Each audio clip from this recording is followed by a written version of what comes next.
सम्यक गजानन जाधव आपल्या समोर डॉक्टर बाबासाहेब आंबेडकर यांचे विचार, कार्य व संविधान याविषयी माझे मत व्यक्त करणार आहे.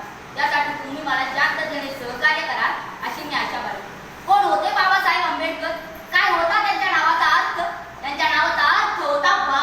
बा म्हणजे बाणेदार ते स्वभावाने, बा बारकाईने अभ्यास करणारे, सा म्हणजे साधक बौद्ध धर्माचे, हे हेतू त्यांचा सर्व सामान्यांच्या विकासाचा, आणि ब म्हणजे बदल समाजात घडवून आणणारे, हे वचन चातुर वर्ण व्यवस्थेच्या नावाखाली अन्याय सहन करणारे समाजवादी, व ज्यांना खायला भाकरी, प्यायला पाणी व चालायला रस्ता सुद्धा मिळणे कठीण होते, अशा दलितांच्या व्यथा जाणून त्यांच्या आश्रू पुसण्याचे, त्यांना जगण्याचा अधिकार मिळवून देण्याचे कार्य कोणी केले?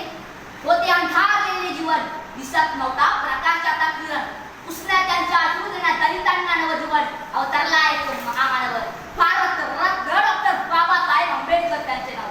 अशा या महामानवाचा युग प्रवर्तकात डॉक्टर बाबासाहेब आंबेडकरांचा जन्म मध्य प्रदेशातील मौरी या गावी 14 एप्रिल 1891 रोजी झाला. त्यांच्या वडिलांचे नाव रामजी तर आईचे नाव भीमाबाई.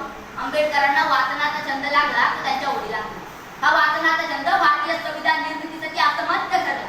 मुलातच अभ्यासाची आवड असलेली आंबेडकरांनी BA, MA, master of science, DD, doctor of science अशा अनेक पदव्या संपादन केल्या. तर या महामानवाचे विचार काय होते? मला माणसांच्या सहवासापेक्षा पुस्तकांचा सहवास अधिक आवडतो.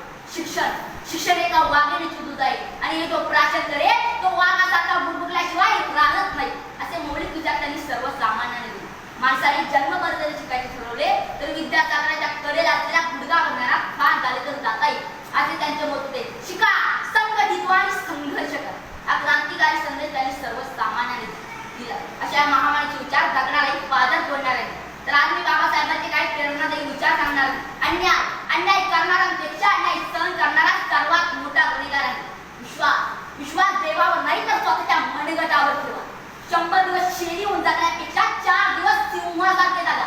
बाबासाहेब म्हणे, मंदिरात जाणाऱ्या लोकांच्या रांगा जेव्हा वाचणाऱ्याकडे होती, त्या दिवशी माझ्या देशाला महाशक्ती बनण्यापासून कोणीच रोखू शकणार.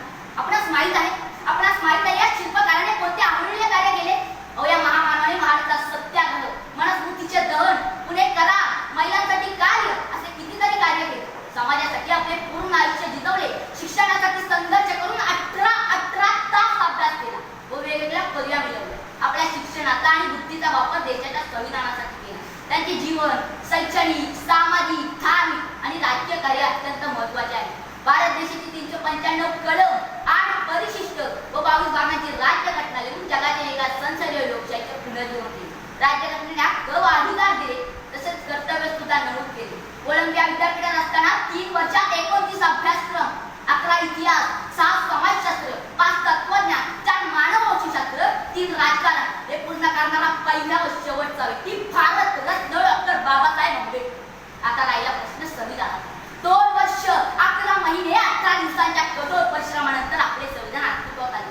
299 सदस्य असणाऱ्या संविधान सभेचे अध्यक्ष डॉक्टर राजेंद्र प्रसाद, केंद्रीय अधिकार समितीचे अध्यक्ष पंडित नेहरू, प्रतीक संविधान समितीचे तसेच मूलभूत अधिकार समितीचे अध्यक्ष सरदार पटेल आणि मसुदा समितीचे अध्यक्ष भारत रत्न डॉक्टर बाबासाहेब आंबेडकर. संविधान म्हणजे काय? संविधान म्हणजे देशाचा मूलभूत कायदा. देशातील राजकीय व्यवस्थेची रचना कशी असेल आणि ती कशा प्रकारे कार्य करेल, देशातील नागरिकांना काय अधिकार असतील या गोष्टी विस्तृतपणे संविधानात मांडल्या आहेत. याची जाणीव सर्वांनाच लहानपणापासून व्हावी म्हणून शाळांमध्ये रोज संविधान बोलणे अनिवार्य केले आहे.